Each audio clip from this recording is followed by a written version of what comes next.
Hello again, everyone.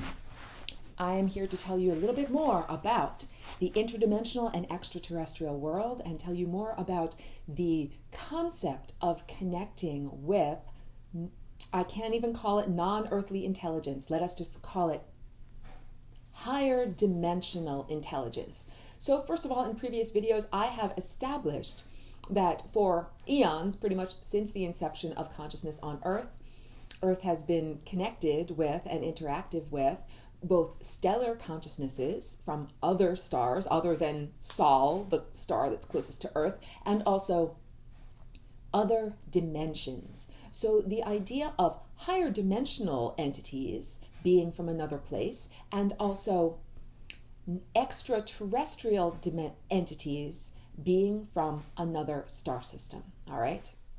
Now let's talk about star systems and distances. Star systems are separated by great physical distances. Here, in order to talk to another star system, while you are here in this solar system on Earth, if you were simply sending radio waves or some form of linear communication that had to travel all the way across the physical distances of space, by the time your initiatory message of hello got to your destination, you would long since have died, okay? This is, pardon me, part of the problem with linear science and the current mode of understanding consciousness.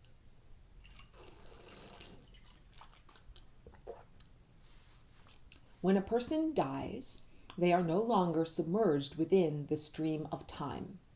I am living within the river of time, so too are you, my intended audience, with this video. However, many people who have never existed in a physical form and many people who once had a physical form but either have died or ascended do not live within the stream of time. To them, looking at your experience, like for example, your life, they would not be looking at this moment right now, 12:53 on March 29th.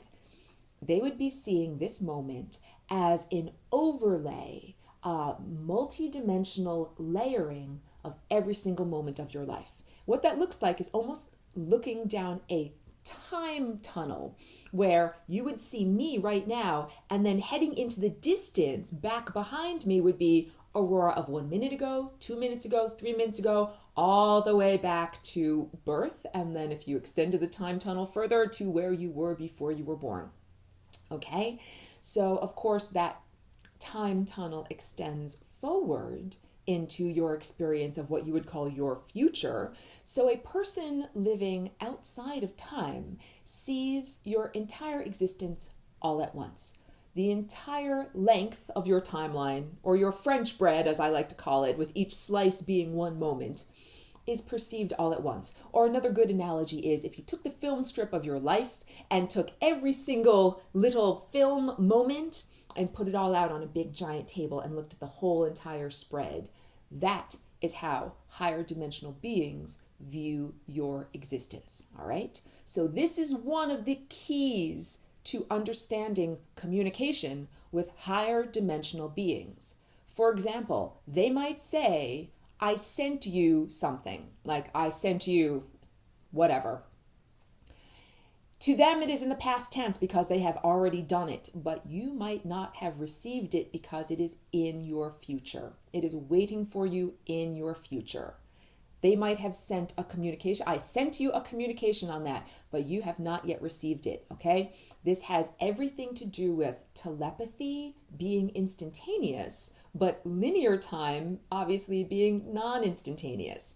I'm just sharing with you some of the communication tips of the trade that I have learned by interacting on this level, which can be very confusing if you're not ready for it.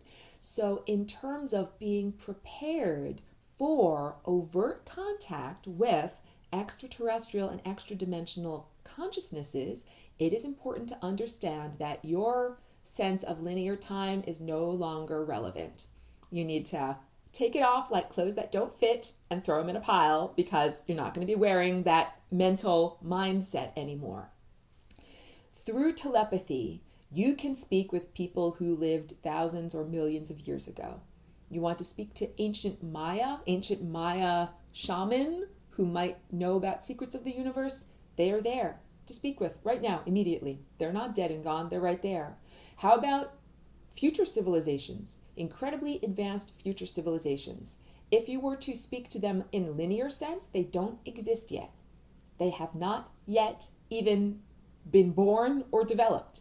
However, you have access to them telepathically because time is no longer an issue.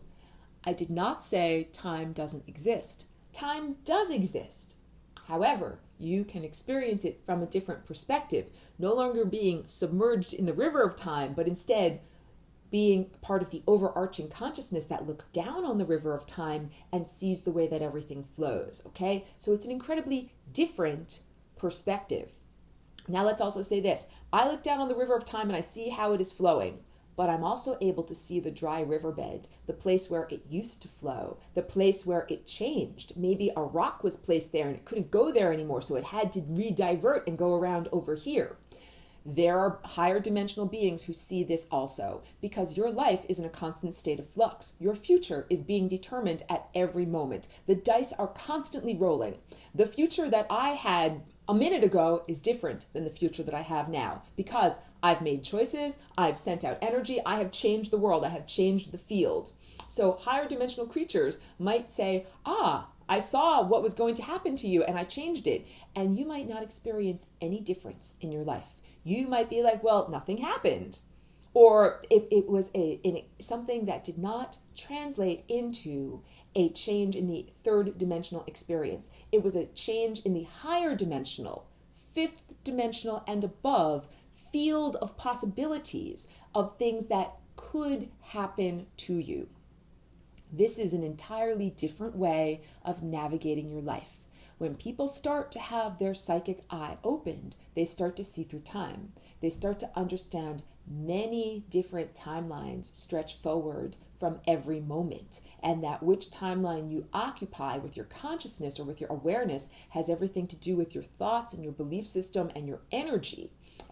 In the works of Carlos Castaneda, this is called moving one's assemblage point, and where you are focusing your focal point, that this is what you are looking at, this is what you are experiencing.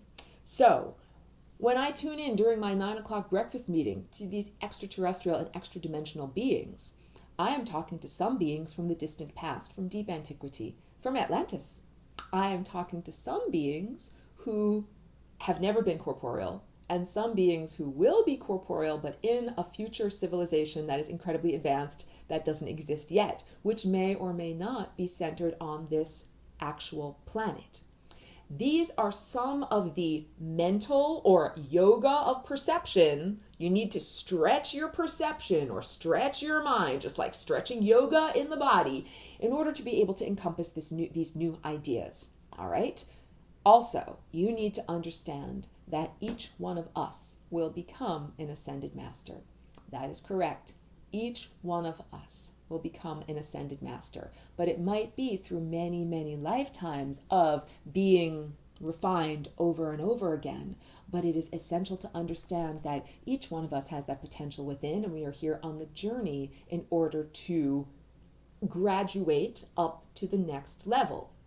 So I am going to end this video right now. I'll get more into the interdimensional politics in a subsequent video. So this video has been all about communication and communication difficulties. When you are speaking to someone, how do you know when they are from? When you talk to someone telepathically, I say it is necessary not just to say, who are you? Where are you from? It is also necessary to say, when are you from?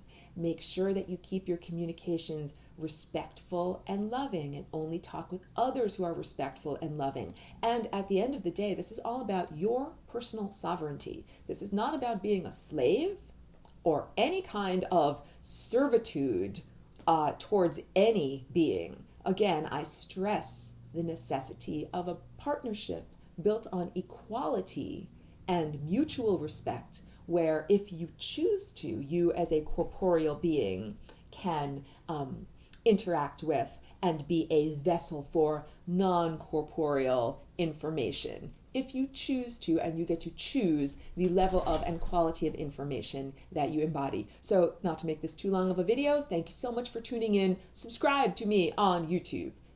Be my friend on Facebook. I'm Flying Rainbow Lasagna. And of course, tune in for more videos. Visit my website, flyingrainbowlasagna.com. Thank you so much.